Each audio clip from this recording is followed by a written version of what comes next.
जिस तरह से आतंकी घटना हुई, अब सिंदूर स्ट्राइक सरकार ने की है, सेना ने की है, क्या कहना चाहेंगे?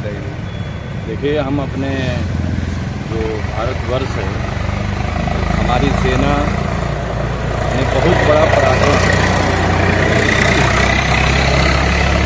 भारत की सेना द्वारा बहुत बड़ा पराक्रम दिखाते हुए पहली बार हम कह सकते हैं कि पाकिस्तान के अंदर घुस के इस तरीके की स्ट्राइक हुई है। और देश के यशस्वी प्रधानमंत्री नरेंद्र मोदी जी की जो दृढ़ इच्छा शक्ति है, भारत के मान सम्मान स्वाभिमान के साथ कोई समझौता नहीं हो सकता है।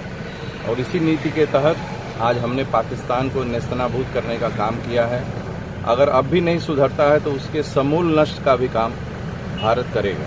इस सिंदूर स्ट्राइक में विपक्ष के नेता भी साथ हैं, ओवैसी से लेके अखिलेश से लेके कांग्रेस, सभी जो विपक्ष के नेता हैं वो एकजुट है, कह रहे हैं कि ये ऐसे कार्य हुआ है, इसका मैं विरोध नहीं करता हूँ, इसका सपोर्ट करना। क्या कहेंगे इस स्थिति में विपक्ष के नेताओं की ऐसी सोच सकारात्मक? देखिए, भारत के लोकतंत्र की यही खूबसूरती है कि जब देश के ऊपर बात आती है तो पूरा देश एक हो जाता है। जब देश की जनता एक है तो हमारे नेता भी उसी में से आते हैं। और हमारे नेता भी आज सभी लोग, यह अच्छा है कि आज सरकार के साथ खड़े हैं, सरकार का सहयोग करने में अपने आप को आगे किए हैं। ये अच्छी बात है लोकतंत्र के लिए, हमारे लिए, भारत के लोकतंत्र की मजबूती के लिए अच्छे संकेत है। एक बार सर्जिकल स्ट्राइक हुआ था, कुछ दिन बाद विपक्ष के नेता उसका सबूत मांगने लगे। भविष्य में क्या हो सकता है, इसका भी कुछ विपक्ष के नेता मांगने लगेंगे क्या?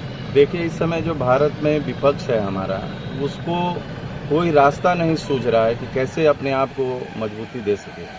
आज वो किसी भी मुद्दे पे राजनीति करने लगते हैं।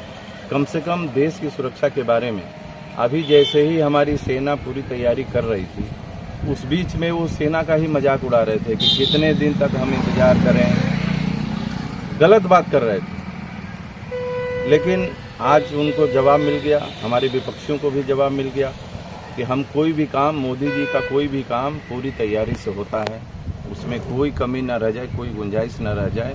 पूरी तरीके से पाकिस्तान का इलाज, पूरी दुनिया आश्चर्य कर रही है कि इतना अच्छा स्ट्राइक, जहां एक भी सिविलियन को कोई चोट नहीं आई। और जो ही आतंकी थे, हमने किसी भी सैन्य ठिकाने को भी निशाना नहीं बनाया, जो आतंकी थे उन्हीं को नष्ट किया।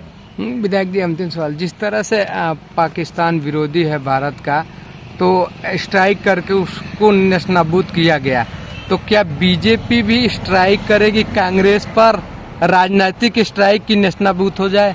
नहीं, वो तो देश की जनता ही कर रही है। जिस प्रकार से उन्होंने देश को कमजोर किया, हमारी सेना से लेके हर चीज को उन्होंने कमजोर किया, आज तो जनता ने ही उनके ऊपर स्ट्राइक कर दिया है कि आज अपने अस्तित्व को लेके परेशान है।